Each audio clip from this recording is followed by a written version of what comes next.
que eu comentei anteriormente, que é sobre a maternidade. Qual o tabu pior que nós vemos hoje nas mulheres, nas jovens, principalmente, na Sinvex? É a questão da maternidade. Então, é uma polêmica quando a gente coloca nos cursos a questão do filho, né? Não, a gente evita os filhos e dá as razões. Mas é uma dificuldade. Então, fica todo mundo de cara amarrada. Tem gente que vira e chama a gente de egoísta. Você é amarga, você é freira, você é a tia solteirona, né? Você vai ficar para titia, não quer ter filho, que história é essa? E a pessoa não consegue entender, não consegue nem pensar além daquilo que já está estabelecido, daquela tradição que já veio milenarmente para ela e que ela engoliu, que ela tomou o pacote e engoliu. Então, o que a gente coloca para essas pessoas e para essas mulheres principalmente, né? Qual é o nosso argumento? Por que a gente opta pela vida sem filhos, mais produtiva, ao invés da vida com filhos? É claro que o filho, ele tem assistência, você vai atender a pessoas, uma ou duas pessoas que você vai cuidar por causa da vida ali, ou até os 20 e poucos anos, você está assistindo, sem dúvida alguma. Mas é uma assistência ainda menor, assistência pequena, ainda duas pessoas, no contexto familiar, do clã, egoístico, do seu umbigo, porque é a sua genética, é o seu nome, é o seu sangue. É a sua carinha, né, ali naquela criança. Eu quero ver a carinha do meu marido, da minha mulher na criança. Então, é a reprodução do seu egoísmo. Já na INVEX, né, nessa condição anti-maternidade produtiva e cosmoética, a gente procura tomar a humanidade e a para-humanidade, ou as consciências, tais como se fossem os nossos filhos. Não, eu não quero ter 2 filhos, eu quero que a humanidade, eu quero que as consciências todas sejam os meus filhos. Não uma condição maternalista ou paternalista, não. Mas numa condição de você querer acolher a para-população e a população enquanto pessoas próximas a você, parentes muito próximos e queridos que você tem interesse em ajudar. Então você está substituindo uma condição pequena, bairrista, menor, de uma criança que tem relação direta com você, egoística, né, com você ali no seu umbigo, no seu clã, no seu mundinho, para uma condição ampla, universalista, de você trazer esse amor puro, esse amor incondicional para, né, as consciências em geral. E você se dedicar, como você se dedicaria, né, a esses filhos, você usar todo esse tempo, essa energia, essa dedicação para as consciências.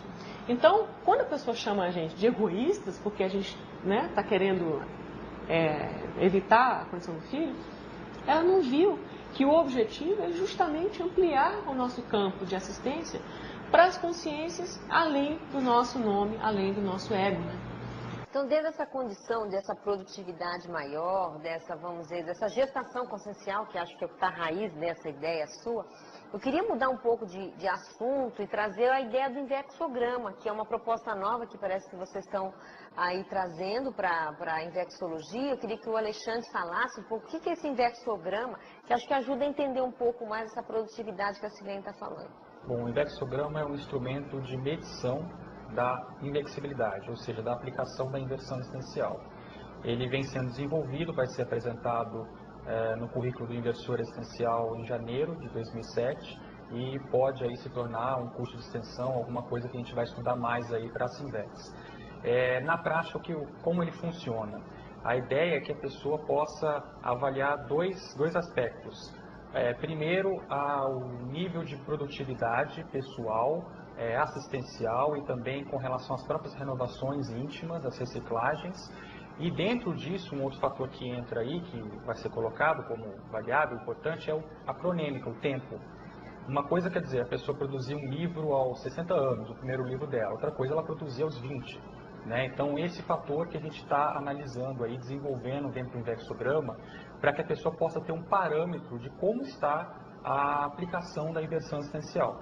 Né? Porque, basicamente, hoje o que a gente tem é a INVEX, né? O que é a INVEX e as metas do inversor aos 40. Mas existe uma lacuna aí entre isso, que é como fazer isso na prática. Como o jovem está começando ali, calor da inversão existencial, ele vai chegar a essa especificidade. E nisso vai envolver uma série de fatores, né? Intelectualidade, parapsiquismo, cosmoética, assistência, enfim.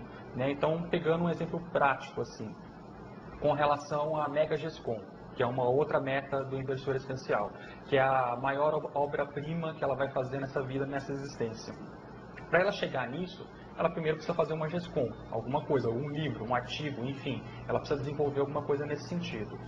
Antes disso, também, ela precisa ter uma biblioteca especializada para ela escrever um livro. Então, são etapas que a pessoa ela tem que ter uma noção e ver, dentro das faixas etárias, aonde que ela está. Se ela está atrasada, se ela está cumprindo com o tempo ou até mesmo antecipando isso. Né? A ideia do Invexograma é esse, então, avaliar qual o nível de invexibilidade na prática, onde a pessoa possa visualizar referenciais que a gente tem na técnica da Invex, mas ampliando a visão de conjunto da situação dela hoje.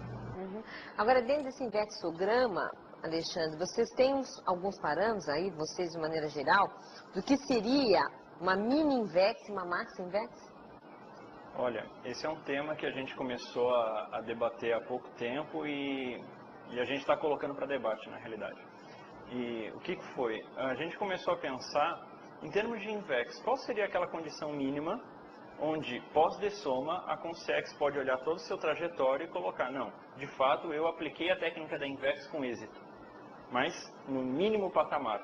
E o Maxi, vamos dizer, eu pratiquei a técnica da Invex no seu máximo, no seu auge, e extrapolei a técnica da Invex. Qual seriam esses parâmetros? Porque se a gente fala de Maxi Planejamento, esse Maxi Planejamento ele tem um certo perímetro. Para onde que é esse perímetro? Uma coisa é planejamento para você ficar rico, outra coisa é planejamento para fazer a ProEx. Então, quais seriam esses limites, esses parâmetros? O que a gente está chegando à conclusão, para colocar para debate também, que a mini Invex, aquela condição mínima, seria o completismo. Ou seja, o inversor começou a praticar a técnica da Invex, passou todo o seu período intrafísico, chegou ao complexo e dessomou. Ou seja, essa, na nossa avaliação hoje, seria o estágio mínimo da inversão existencial. Por quê? Se não chegou ao completismo, o que inverteu? Esse raciocínio parte daí. Se não chegou ao completismo, que tipo de inversão existencial é essa? Então, que não deu frutos. Então não inverteu nada. E qual seria então a Maxi Invex, aquela que extrapola? A Invex a gente tem como objetivo a desperticidade, ou seja, chegar a desassediado permanente total. A partir da desperticidade, a Invex ela perde um pouco o sentido. Por quê? A Invex ela justamente serve para a gente conseguir ter, a partir de princípios lógicos, a partir de pressupostos lógicos, chegar a uma qualificação assistencial. Por que a gente precisa disso? Porque nossa manifestação ainda ela tende a ser mais patológica do que positiva. Se a gente tivesse uma tendência mais positiva do que negativa, a gente já estaria acima de 50% da escala evolutiva. Ou seja, se a gente está nos 25, 30, 35, a gente ainda tem 70%, 75% de manifestação não tão rígida. Ou seja, no momento que a gente passa esse limiar, a técnica da Invex ela fica secundária. Por quê? Porque a nossa manifestação ela é mais rígida e a gente trabalha com o princípio da inteligência evolutiva, que é aquilo mais norteador ainda do que a inversão existencial, porque então, não parte de uma técnica. A Invex é um meio. A Sinvex é meio. A Sinvex é meio, é moldura, é uma forma que se encontrou para a gente fazer o trabalho que deve ser feito. Quando a gente fala de fins, nós estamos falando de inteligência evolutiva, de ProEx, de complexo, desperticidade, esses são os fins. Né? O resto é meio, profissão, Invex. Então, só para retomando, a mini Invex você está colocando como completismo e a Max é a desperticidade.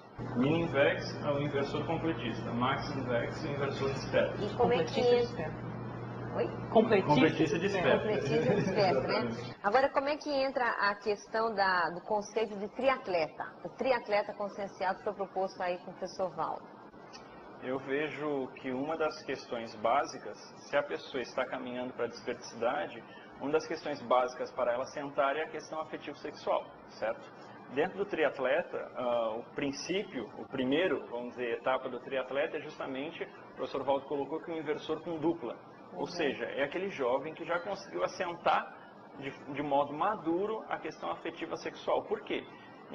Imagino que é uma pessoa com 25 anos ainda promíscua, que o Alexandre colocou, pensando 24 horas por dia em sexo, que nível de produtividade essa pessoa vai ter? No momento que começa a assentar a questão afetivo-sexual, ela vai ter maior liberdade de execução para poder pensar em assistência.